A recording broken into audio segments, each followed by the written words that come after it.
Thank you all for making the time in your day to come and spend a little of it with me. I've been an astrologer for, 55 years now, and I've given lectures and workshops and taught classes and stuff for a long time. And this book, The Heart of Astrology, was 20 years in the making. You know, Baba asked me in the way that he asked, in 2004. And by 2024, it actually came to be. So, what is this book and why would I stay with it, other than the fact that I'm a follower of Mayor Baba and I'll do whatever he asks me to do as best I can? The key is that, and I can see it now, that we are in this trap. And astrology, which Baba says is a perfect science, actually has some keys that allow us to unravel the mess that we've got ourselves in. Now, I want to read this to you. It's, some of the stuff that's in this book was a no-brainer, because it was just like, oh, that obviously goes there. But this is at the introduction. Consciously or unconsciously, every living creature seeks one thing. In the lower forms of life and in less advanced human beings, the quest is unconscious. In advanced human beings, it is conscious. The object of this quest is called by many names: happiness, peace, freedom, truth, love, perfection, self-realization, God-realization, union with God. Essentially, it is a search for all of these, but in a special way. Everyone has moments of happiness, glimpses of truth, fleeting experiences of union with God. What they want is to make them permanent. They want to establish an abiding reality in the midst of constant change. And that is the purpose of the book. Is there a way to do something that furthers that mission? Now, obviously, we were raised with a philosophy, a religion, a belief, political outlook, all kinds of mush that goes on in our mind. But astrology has a special lens, and people have been being God-realized for billions of years. And civilizations have come and gone, universes have come and gone. But what makes this a special tool that can make it something that helps you raise your consciousness, to see something further, to go to some higher realm, to eventually overcome this incredible prison that we're all hypnotized by it. We're deluded by Maya. We're caught in the illusion that somehow this is real, that the world around us has some substance. Well, guess what? It's all a sham. It's all a pretense. But it has a very important, special role to play for each of us in our lives. It is the thing that allows us to develop consciousness. And once consciousness is complete, which it is, as Baba has told us, when we come into the human form, all that we have to do from that point on is keep unfolding, keep getting rid of things until everything is gone except him. Okay, well, what stands in the way? Your astrology chart has some clues to that. So the book, The Heart of Astrology, has 3 sections in it. The first section is called Spiritual Foundations. The second section is called Conferring with the Planets. And the third section is called How Karma Works. Well, what do we take for granted? What are the spiritual foundations that we're building on? The first chapter of the book is called The 5 Gifts of Astrology. And there's lots of astrologers that have been practicing for a long time that probably do not recognize these gifts, but they're hiding in plain sight. As soon as you have them brought to your attention, you say, oh yeah, of course. So what are the gifts?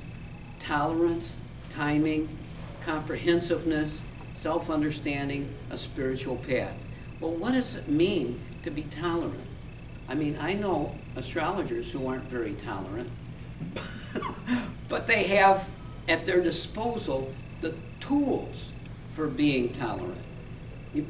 You realize, okay, there's 12 signs of the zodiac, there's 12 houses, there's a myriad of aspects, there's 10 planetary bodies, and as many other things as you want to add into the pizza. But the point is, nobody has the exact birth chart that you do. And if your birth chart actually does describe you, then it stands to reason that you have a point of view and everybody else in the world has some slightly different point of view.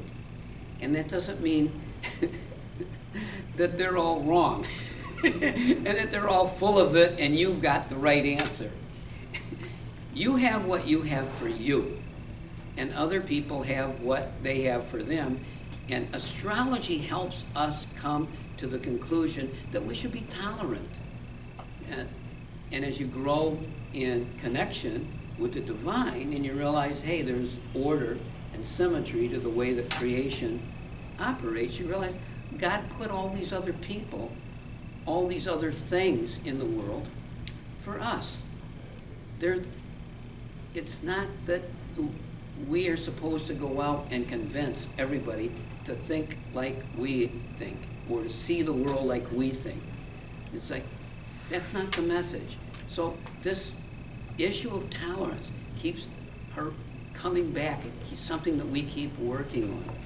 And to be tolerant doesn't mean that anything that anybody does is fine.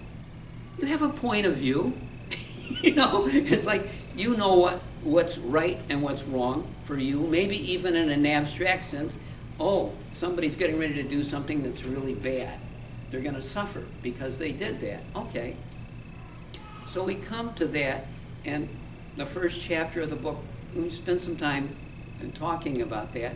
But then the second thing that's very easy to see for astrologers is there is such a thing as timing.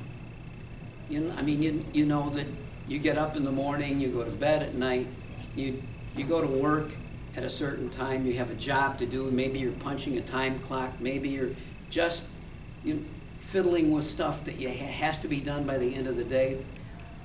But certain things happen at certain times. And astrology is great at being able to help finding what is the perfect time. Mm-hmm. We're always working under the restrictions of what's possible. An astrologer will be confronted with somebody saying, my wife and I we want to get married. Now, can you choose the right wedding day for us? And I said, sure, I can do that. Here, your chart and their chart. So, well, it's got to be on a Tuesday because that's the only day that we both have off. And I've always wanted it to be in the spring. So could you choose? It's like pretty soon the restrictions get in and you're trying to get the perfect time, but you're dealing with a lot of contingencies. But astrology is very good at finding the best time. The most difficult thing for most people with the whole timing thing is waiting. It's like, okay, some of you here probably read Erico's book on Padre called All These Things Take Time, Mister. And he tells the story about how the Taj Mahal was built. And the architect for the Taj Mahal puts in the foundation and disappears. And the caliph sends out emissaries everywhere, and the guy magically shows up 3 years later. And he says, why did you disappear? He says, because it needed 3 seasons for the concrete to set before it would hold the way that you want it to.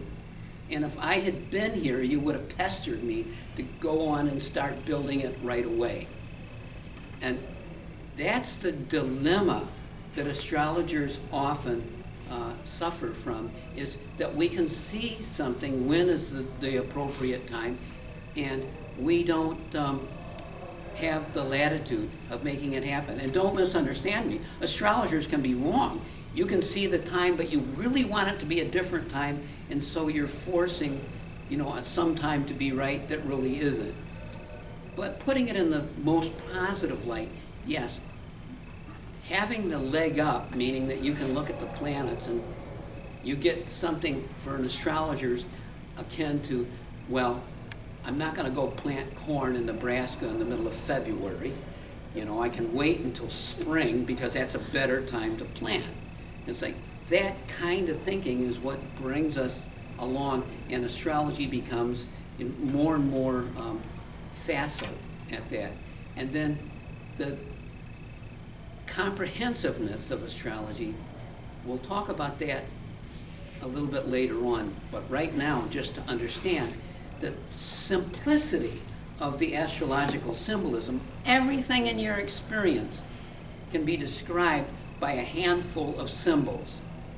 And those symbols give you the entire panorama of everything you experience in life. It's a miracle. I use the illustration in the book it could have been any number of different people, but I used the chart of Billy Graham, where he has the sun in Scorpio, is the moon conjunct Jupiter in Sagittarius, and the moon, by the way, just for the record, for those of you who are astrologically savvy, his moon is actually void of course. And a lot of astrologers will tell you if the moon is, meaning it's not going to make another aspect before it leaves the sign, it's going to be a bad lifetime, a tough lifetime or something. But he obviously had a very successful lifetime. The moon, Jupiter conjunction in Sagittarius shows that he was, like an evangelist, a Christian minister, which is a Sagittarian thing, that he went to many foreign countries, which is a Sagittarian thing, that he wrote a lot of books that were published, which is a Sagittarian thing, 33 books. And it was like all over and over again, the symbols replicate themselves in many different dimensions in the person's life. That's what makes astrology so fascinating, and people looking at it and saying, well, how do you know whether the person's gonna, just be bummed out because they failed a test in geometry, or they're gonna fall down and break a leg? I mean, it's not so simple to separate one thing from the other, but all the symbols are there and they all describe what's going on. Anyhow, so the nice thing about the self-understanding part of astrology is that you look at your chart and you find out things that you didn't know. Now, obviously, if everything was brand new, you would say, this isn't worthwhile, this isn't a good frame of reference. But you know certain things about yourself that are described in your chart. But you also see certain things in the chart that are saying, well, wait a minute. Am I really that way?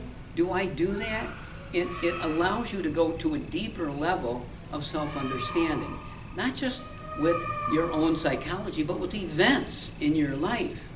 And so, all of these gifts intertwine with each other, but you reach in the game where your self-understanding can't seem to go any deeper with the symbols, and something else opens up in front of you. A doorway opens up.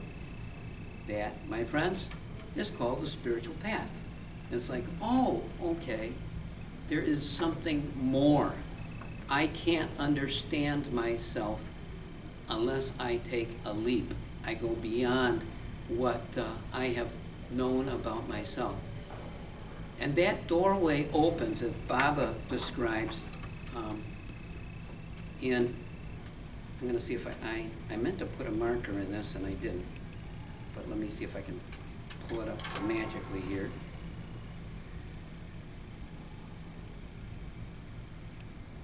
Some things I don't mind paraphrasing, but some things, Baba's words are so potent, I want to make sure I get them exactly right. The spiritual path begins when the soul tries to find itself and turns its full consciousness toward truth, God. And that's from the discourses. So there is a point where the world doesn't hold any juice for you anymore. It's like, okay, so what? I could make more money, I get a bigger house, and I could get a better job. You know, it's like, but it doesn't matter. It just loses its taste. You know, some of you had the good fortune of knowing Baba's beloved, Mira, and she once said, you know, you're lucky to live in the Kali Yuga because it is very easy to make spiritual progress during the Kali Yuga because the externals are so against it that you are forced to grow, and that being forced to grow pushes you over the finish line. You come to something new. Well, that had great significance for me because I realized that sometimes when we're really down in the dumps and our life isn't working so well, we turn to the beloved, we turn to God, we turn to our higher consciousness. It's like, okay, none of this other stuff's going to work out. What's it really all about? And it's like a wake-up call. It's like, Baba says, all you have to do is take my name. How can you be easy? Can it be easier than that? You know, it's like, oh, okay. So, Baba Lover told me this dream that he had. It wasn't my dream, but it was a good one. Saying, all of the people all of us were gathered around like a swimming pool, and we're living in the golden age, and everything's nice. And Baba comes into our midst and says, do any of you want to lead the new life? And he goes off by himself because everybody is satiated. They're happy. And as the Buddha said, there's greater joy in a desire overcome than a desire fulfilled. But as long as you can get your desires fulfilled, it's like, oh, this is great. Why would I stop? It's like we're all like alcoholics that just keep taking another drink even though it's not good for us. But there's no incentive until we hit a place where, okay, this isn't working anymore.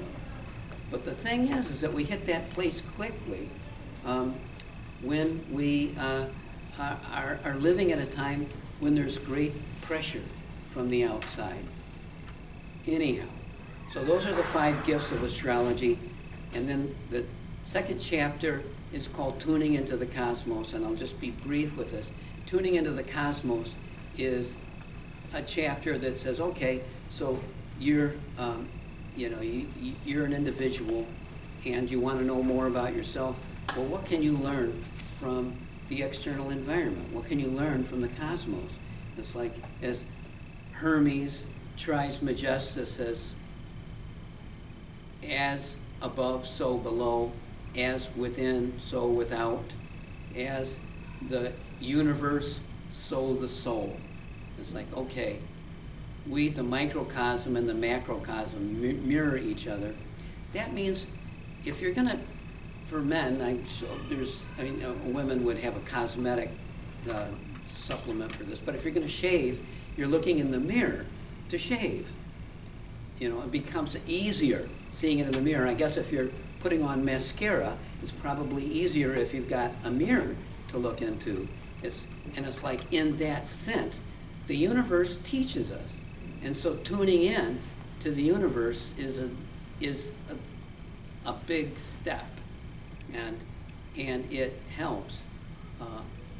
Then the whole rest of the first section of the book, unlocking your spiritual potential and the moon and transformation, all of it unfolds basically down to, you learn about yourself, your ego, your center of consciousness, which is the sun, and you experience the universe, the external force, as the moon, and then you have a physical body. Well, you know, because you've been told, you were paying attention, that you do not make spiritual progress except when you're in the physical form. Well, why is that? What makes this physical form so important? It's because that was a rhetorical question. That's the intersection between what's you and what isn't you. Your physical body you identify with and you see it as yourself, but you know it's just an external physical material object. And we need that physical object in order to make contact with the external environment, which allows us to learn, to grow, to unlearn, to unwind the samskaras that we picked up since we've been here. It's like all of this requires a physical form, and it's not a long discourse on this, but the Buddha pointed out something that I talk about in other talks, but I wanted to say because it's in chapter 2. You want to put up this here, the 12 nidanas and the signs of the zodiac.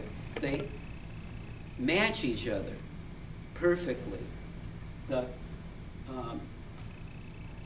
Aries is ignorance, Taurus is karma formation, consciousness is Gemini, name and form is Cancer, the 6 senses is Leo, which is the 5 organs of perception and the added ingredient of the higher sense, and contact is making physical contact with the external world, and then we sort it out into preferences, which is Libra, things we like, things we don't like, things that are neutral to us, and then the things that we really like become desires, and we focus on them, and then the clinging to desires becomes our God, whatever.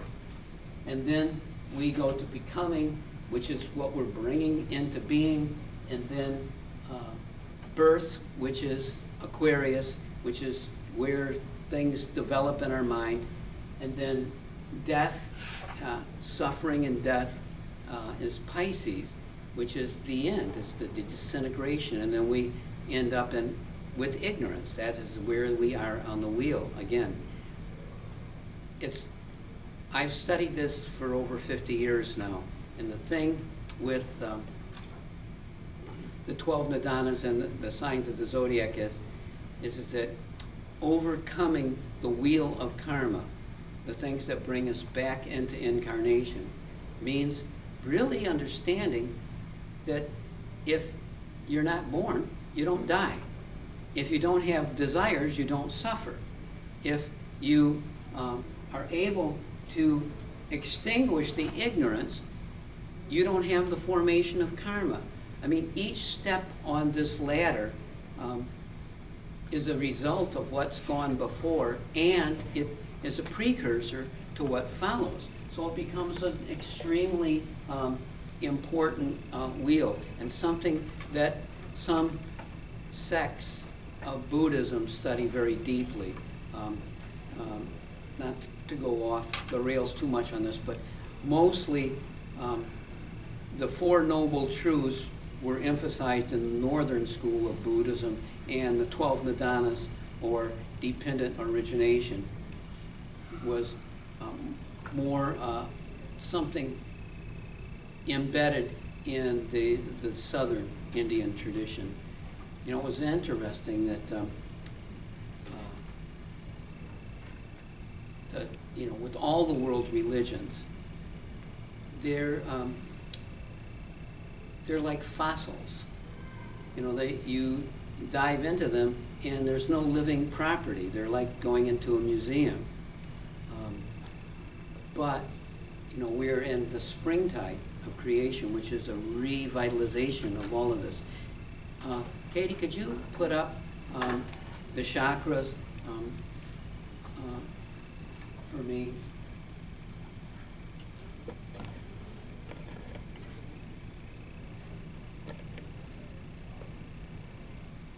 Yeah, the physical body is formed by wheels of light called chakras. And the root chakra, which is the base of the spine, is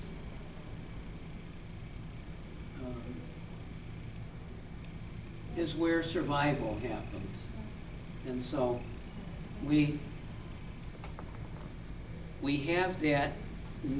First, we establish a sense of identity.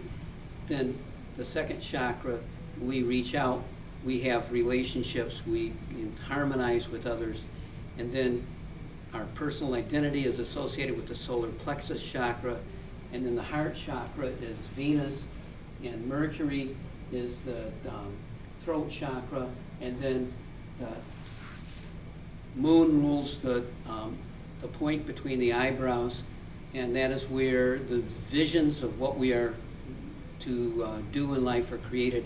And then the crown chakra is where the universal light comes in.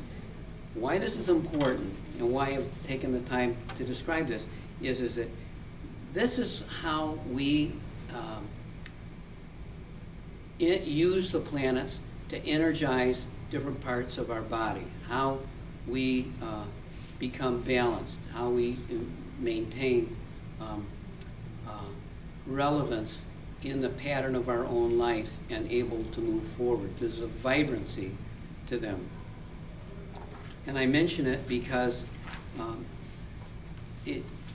as you get adept at working with different things in your life, if you get really sensitive to wanting to grow spiritually, that becomes I'm giving you sort of the cook's tour around this whole first section of the book, which is to help you move forward. The second section of the book is called Conferring with the Planets. Now, when you talk to some astrologers, they'll be event-oriented, and they're not interested in anything except talking about the things that you can verify empirically. It's like, okay, you had an automobile accident when you were 3 years old, and you know that you lost hearing in your right ear when you were a teenager, and it's like, and so on. It's like you get married at 35, and it's like all what we call predictive astrology, which isn't wrong, but it's like half of a picture. And then there's the other half of psychological astrologer says, I don't care about that. All I care about is like, I don't care that, you know, automobiles are in a combustion engine and they're ruled by Mars. What I'm interested in is Mars is the planet of desire, and it is where my anger is lodged. And this is the thing that gets me into trouble, all of which is true. And both approaches have validity, but they miss the point. You have Mars inside of you creating mental and emotional states and physical behaviors, and you have events that are Mars events in the external world. But who created them? They're all created by Mars, and Mars is not an abstraction. Mars is literally a deity. All of the planets are beings in themselves. And, you know, it does, if for astrologers could easily understand this, because they got the picture that Mars takes 2.5 years to go around the zodiac, and Saturn takes about 30 years to go around the zodiac, and Jupiter spends about a year in each sign of the zodiac, and it's like, they're not random. It's not Tinkerbell deciding that, oh, I'm going to go over here and, you know, like, sprinkle some pixie dust on this person. And well, you know, when you read the ancient scriptures, you know, for Greece and Rome, they're having temples to these gods and goddesses. And it's like, as if they operated capriciously. It's like they're completely, you know, laws unto themselves. But they're not. They operate according to rules, rituals, timing. All of them operate inside of a framework. And to understand that framework, which we call a pantheon, and when I'm talking to other astrologers about this, using, you know, the planets for self-development, they say, well, how about Sedna, and how about the asteroids? And it's like, how about the comets? And, you know, it's like, yeah, they're all there. But to get simple about it, you focus on the planets that rule signs of the zodiac. You find, why is that? Because the signs of the zodiac, just as we were talking about the 12 nidanas and the signs of the zodiac, they are the potency. They are the ladder. They are the things that allow us to measure where we're going and what we're doing. So I talk about 5 planets in this section: Venus, Mars, Saturn, Mercury, and Jupiter. And each one of these registers something inside of your nature. You know, this astrologer, Krishna Namacharya, wrote a book which I was very fond of called Spiritual Astrology. And I'm going to see if I get the quote here. Wow.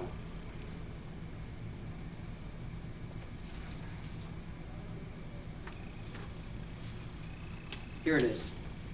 Love as beauty is the first experience of truth. If without Venus, we would have no incentive to grow. It's like we are attracted to things that are beautiful, to things that are loving, that pull us. You know, and that power of attraction is there. And people will say, hey, but I thought Mars was desire. Yeah, but Mars by himself, we'd all kill each other. Which, you know, Mars is a fucking barbarian. It's like, he's useful, you gotta have him, but he's, as a god unto himself, he's the one that got us into this to begin with. You know, it was the initial Big Bang, the impulse that brought us into creation. It's like,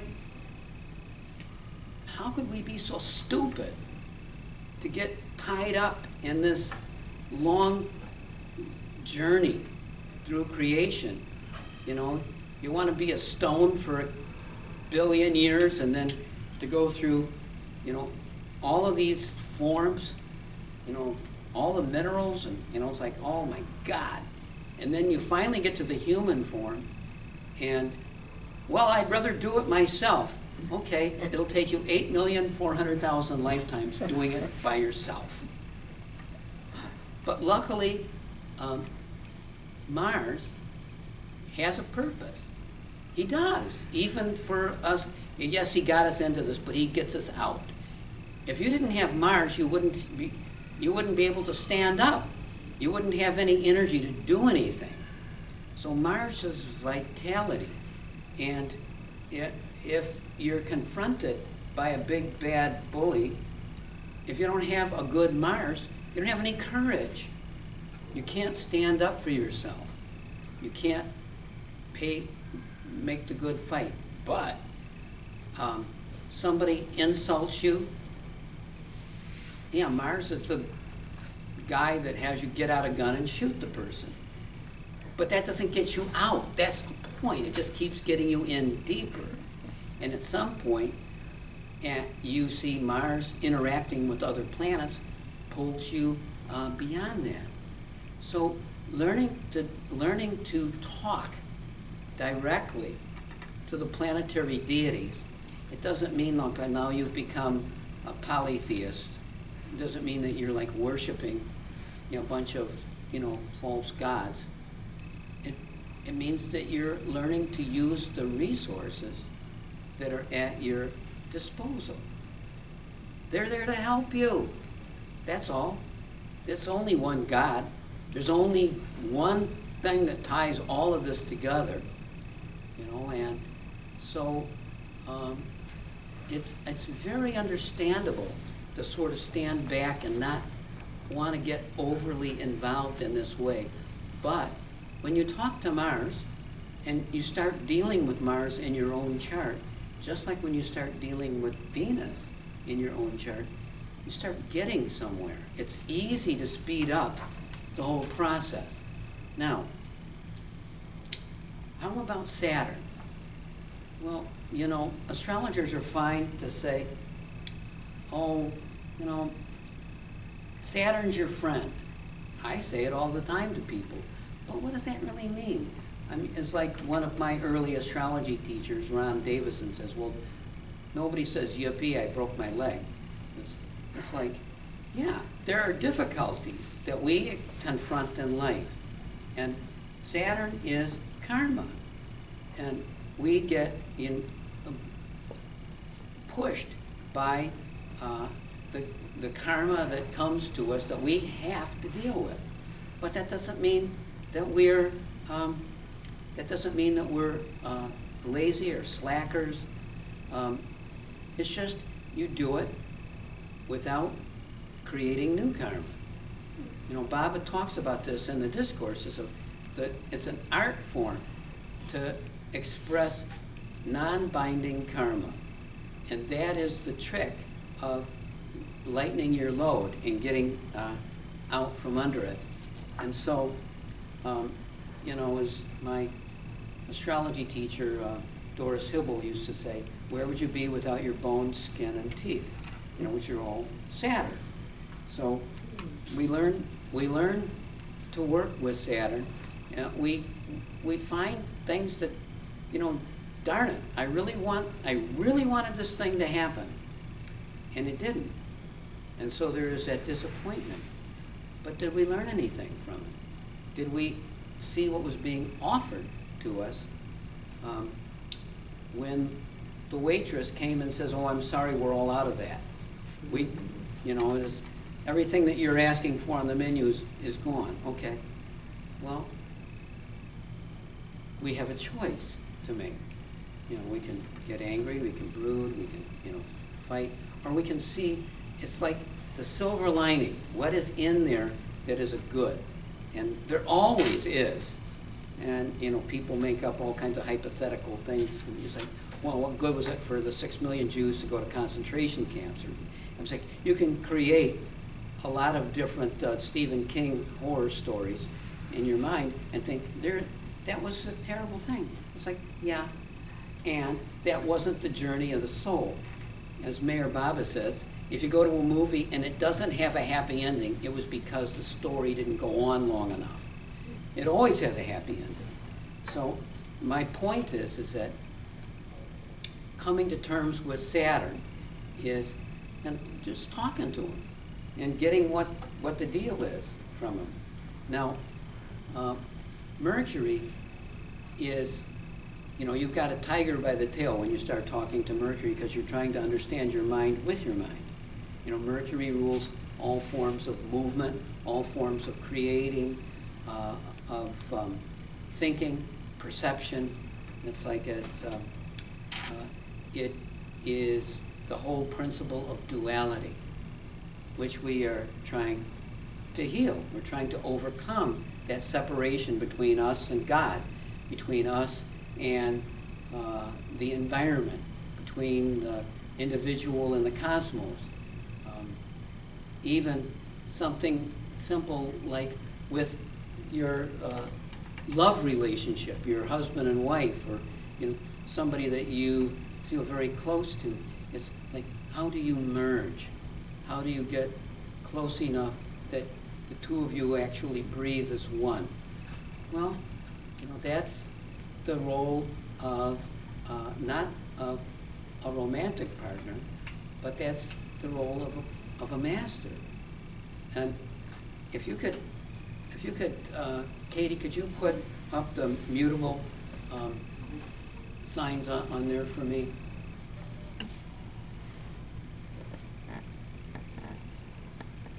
Now, this is a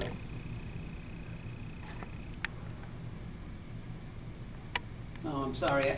It was my fault. I mean, I have all of these as adjustable ones, but I didn't get this one in the adjustable form. Maybe. Let's see if you can go to the resize image thing there. Okay. Well, maybe this is a long hike. I don't know. That's okay. This will work. Okay, one time. You know how to do that. I just wanted you to see it a little bigger, but it doesn't matter. You could just scroll down with the mouse, and usually you can make it wider just by moving the wheel on the mouse. There you go. Okay. So the point is, look at Mercury and Jupiter rule the mutable signs. Mutable is tangible. Well, every season of the year starts with a cardinal sign. The middle of the year is always a fixed sign, and the tail end of every season is a mutable sign. I'm telling you this, it's like too many things to deal with, but just one simple trick. When the sun is going through a mutable sign, it is the easiest time to make adjustments in your life. Regardless of what else is going on in your chart, it has that extra edge. So when we've crossed the vernal equinox and we are in spring, and then we go through Taurus, and then we get down to Gemini, at the time that we're in Gemini is the adjustment time period. And it sets the stage for how we enter the next cardinal sign. So 4 times a year we have that, and they're ruled by Mercury or Jupiter. Well, Mercury is the student, Jupiter is the teacher. The aspect between Mercury and Jupiter in your chart, if you have one, will show how easy it is to translate information into a useful truth in your life. Anyway, just wanted you to see that. Again, with all of these things, we're just sort of scratching the surface, but that's the only way we can do it really right now. So Jupiter, we're going to talk about Jupiter here for a minute. Jupiter is the king of the gods. If you read The Nothing and the Everything by Balkachuri, he describes the third plane of consciousness in there, which was given to him by Baba. That Indra is literally the king of the gods. And it comes with different names in different cultures, but it's all the same being. And in your chart, and the reason I'm going over this is because in your chart, this is a synthesizing agent. This is the grand administrator. All of the angels report to him. All of the, all of the nature spirits, and all of the planetary hierarchy reports to Jupiter, who literally is the king of the gods. And learning to make peace with your Jupiter is very important. But there's a problem. with any one of the fire signs. Why? Because the Sun, Mars, and Jupiter are all, self-oriented. Could you bring up the fire signs for me here?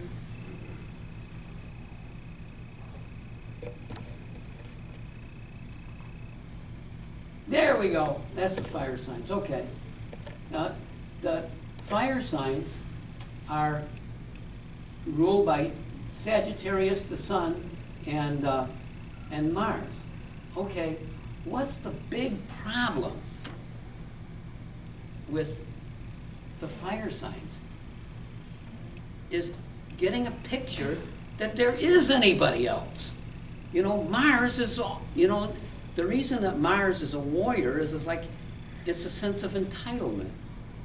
And the Sun, operating completely on its own in the limited ego self, is solipsism, is narcissism, is there's one person world and it's me.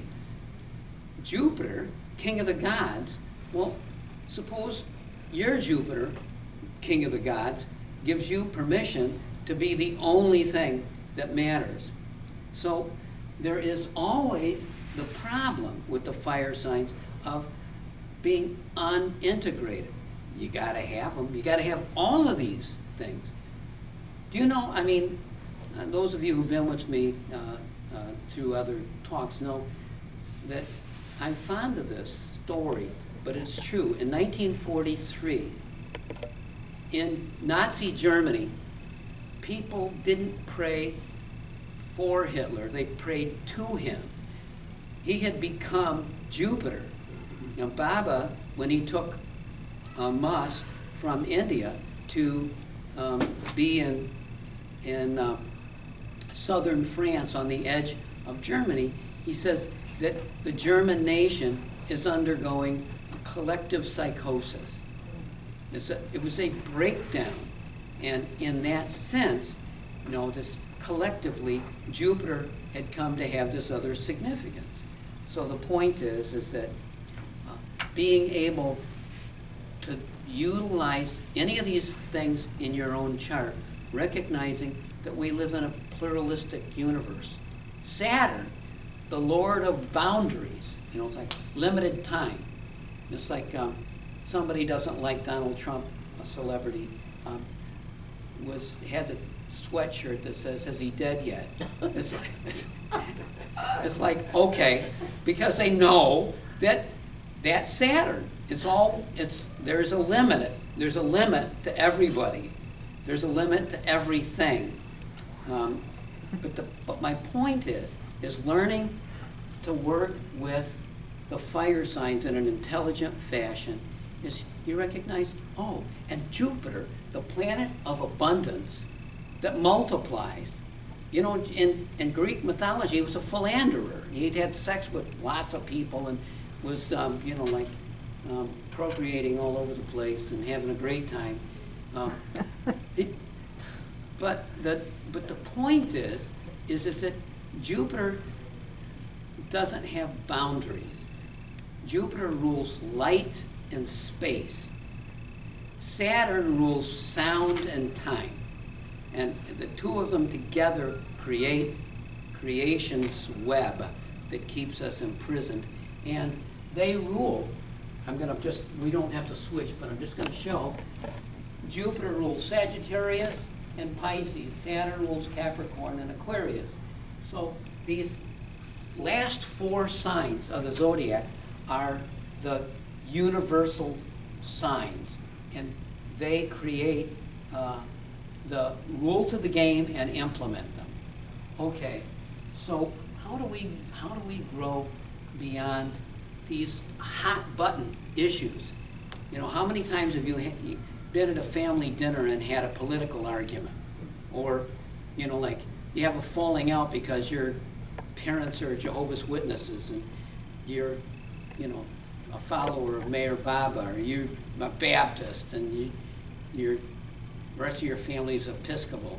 It's like it all boils down to, again, simple thing, is learning tolerance, learning timing, learning how to be comprehensive in your outlook, get a deeper self-understanding, and know that the spiritual path that you are on is for you. It's your own. It's like, here, come over here, let me show you how it's done. You got to do this. It's like, we all tend to fall into that way of thinking. I mean, even when we say, no, we're liberal, we say that we accept everybody else as everything, we don't. I mean, the truth of the matter is, we all have prejudices, and the best that we can do is learn to accommodate them, to overcome them, and to work in an organized fashion to go beyond them. Now, I know we're going on a little longer than I wanted to, and I just say the third section of the book is how karma works, is to understand the process of creation and to understand why and where we were born. And the third part of it is to look and say, here's the rules. Here are how you can actually get out. Here's what you can do to overcome the limitations that you experience in your own chart. Well, again, we could go on and on with this, and I could go through a lot of detail with them, but what I wanted to leave you with here is that, you know, we all get there. There isn't a soul in creation that will not be God realized. Just some of us are slower in getting there than others.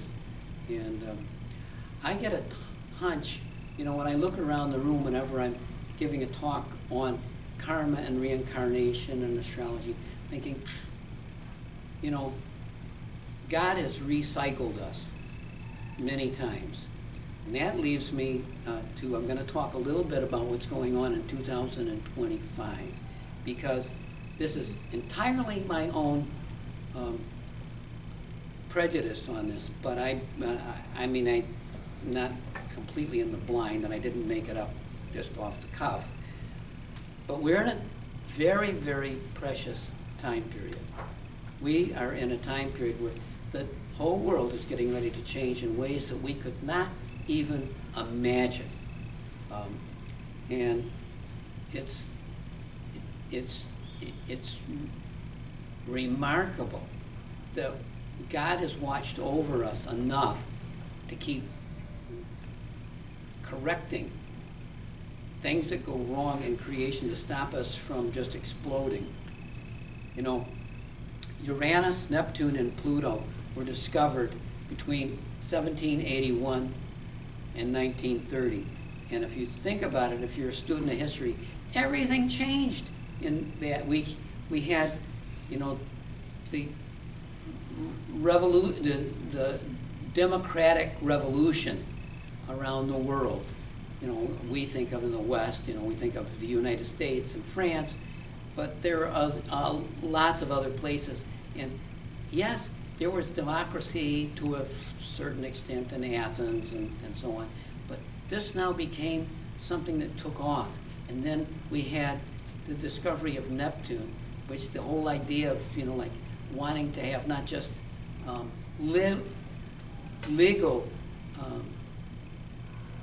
equality between people, but economic equality, and taking care of people who were less fortunate.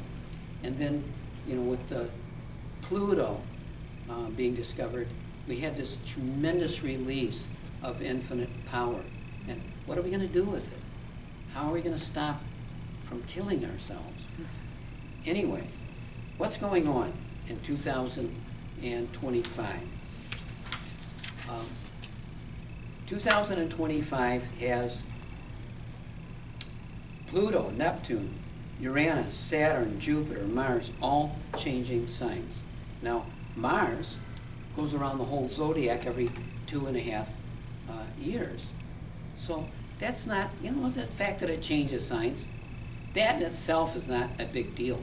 But the sign that Mars is in matters a lot, because Neptune, which is the planet of culture, has just completed its 14-year cycle through Pisces, its own rulership, and is now in Aries.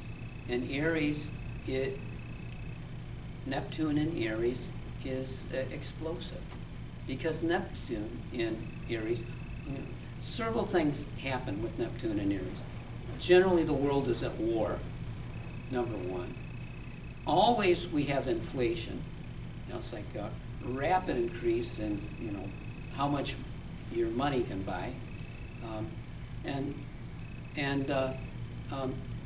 so on, fashion changes and so on. But the bottom line is, it is a time of a great crusader spirit.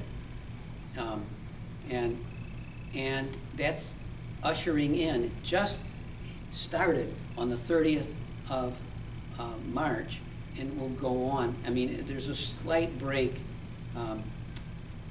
for a few months near the end of the year, but next year, Neptune in January will complete its transition into Aries, and will for 14 years it'll be in Aries. Remember, the Civil War started with Neptune in Pisces. Okay, but there was no fighting. The South had seceded, and there was this posturing. McClellan was the general that was ahead of the Union Army, and they were marching back and forth, and but what happened when Neptune went into Aries right after that? Well, suddenly the fighting broke out. It was brutal, and it wasn't just in the United States. It was all over the world. There was a time of great upheaval and violence. Now, what about Pluto?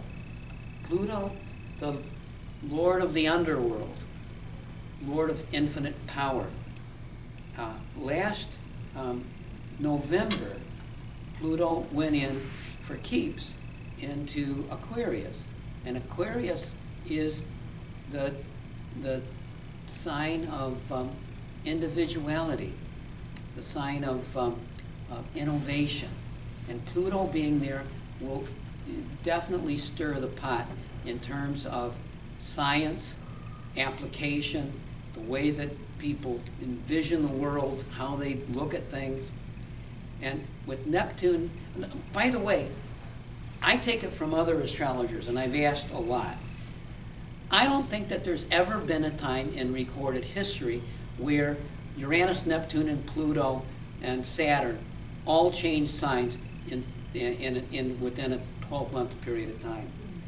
But this happened. This is happening now as we speak. It's a very big deal, because Uranus is infinite knowledge. Neptune is infinite bliss. Pluto is infinite power. The three divine aspects of God. It's infinite. But infinite doesn't function so well inside the finite unless it's harnessed to something.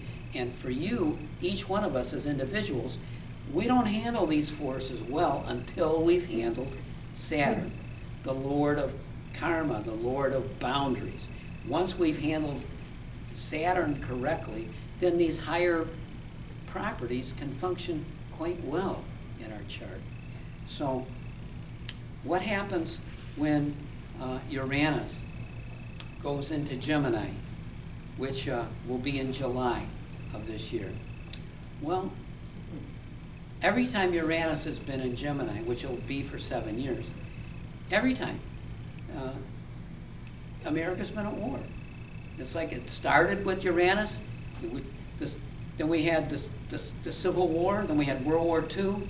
It's like, okay, so just statistically, this doesn't argue for it being a very peaceful time, but what is the sign Gemini about? It is information gathering, how we connect with each other, and so all of this stuff is changing.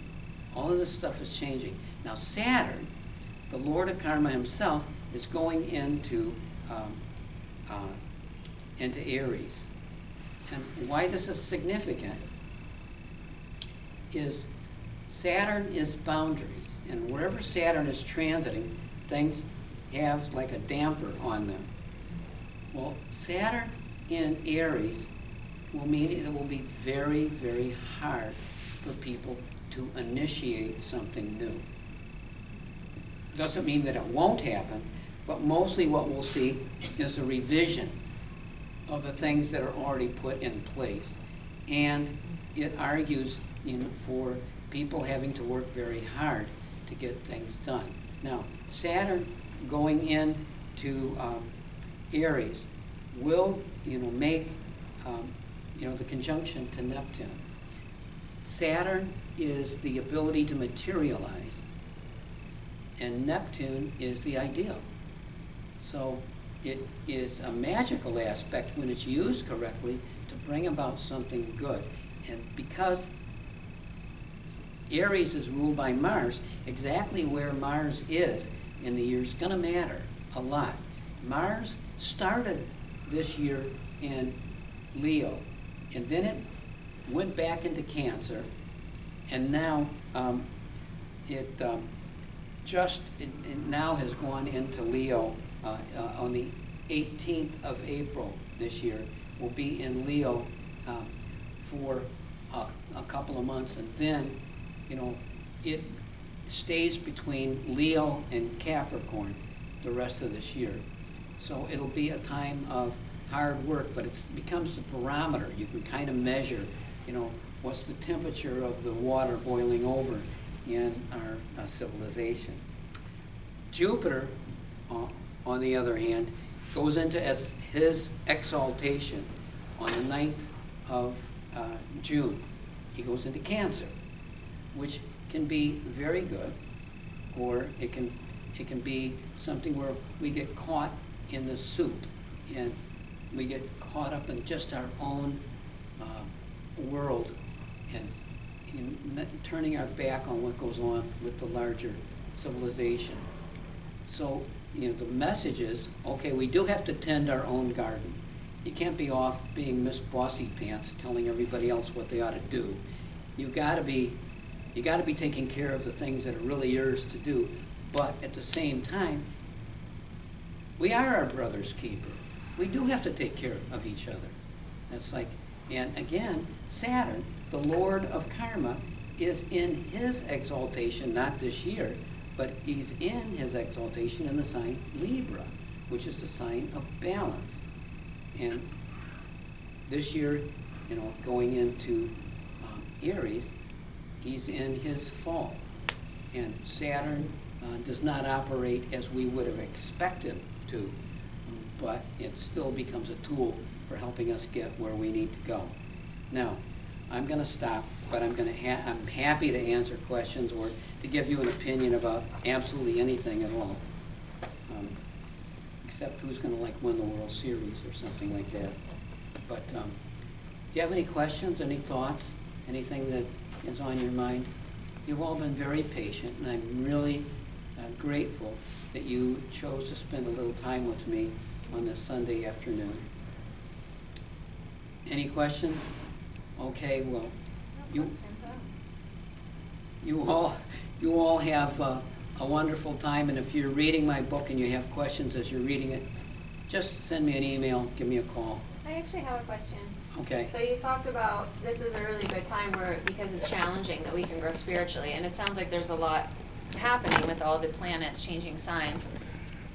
What would your suggestion be of how we can, I know, of course, always thinking about Baba is a good suggestion, but is there anything more like at a practical level that we can do to, well, obviously we got to stay sane because it's trying times, but is there something that we can do during this time that's fruitful? Yeah, is to grow up, is to mature. It's this time of immense reevaluation. And I gotta say, recognizing that the world that we were born into is gone. It literally is gone. It doesn't exist anymore. And pining for the fjords doesn't get us there, you know, it's like just to recognize, okay, this is done. And that doesn't mean that the principles that we grew up with, the ideals that we grew up with, are dead. It's just the forms. It's like, okay, looking and trying to, I was listening to a colleague who some of you have tuned into from time to time on the internet recently, Rick Levine, saying, let's face it, the year 2025 is nuts. It's like, it's just, we're throwing everything up in the air and shooting it, you know, it's like, all right, but that doesn't mean that you have to freak out.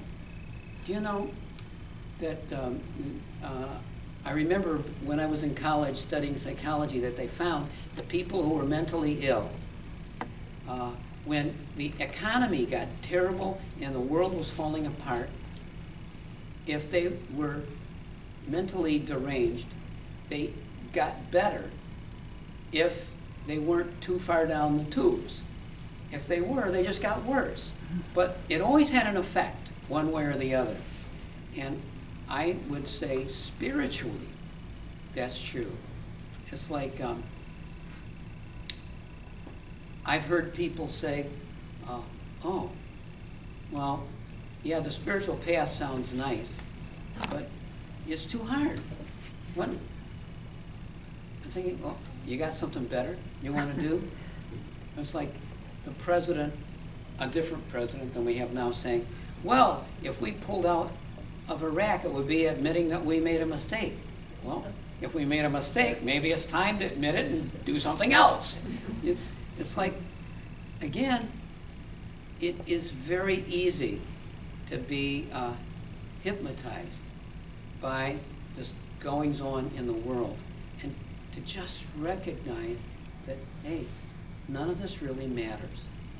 And if we got it, we really understand that none of this matters, we can pull out of it.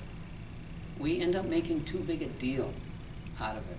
It's like, okay, you can say, oh, well, that's easy for you to say, you're in good health, and you have plenty of money, and you have all, well, you know, my life is not a bowl of cherries, you know. It's not like everything I wished for happened. It was like, it's not like that. But to be able to be attached to your inner wisdom, to recognize your Jupiter tells you what's right and what's wrong. If you listen to it, it is the voice of conscience.